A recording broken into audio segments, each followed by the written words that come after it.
হে মুমিন, তুমি হয়তো ভাবছ তোমার অতীত এতটাই অন্ধকার যে আর আলো ফিরে আসবে না। কিন্তু শোনো, আল্লাহ তোমার জন্য এক অপূর্ব প্রতিশ্রুতি দিয়েছেন।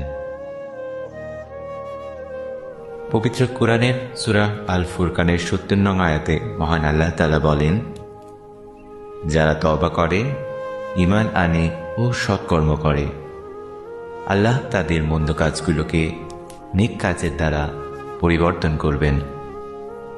নিশ্চয়ই আল্লাহ ক্ষমাশীল, পরম দয়ালু।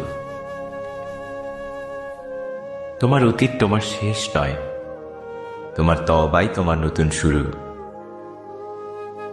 ফিরে আসো মহান আল্লাহর দিকে, তিনিই তোমার অন্ধকারকে আলোয় পরিণত করবেন ইনশাআল্লাহ।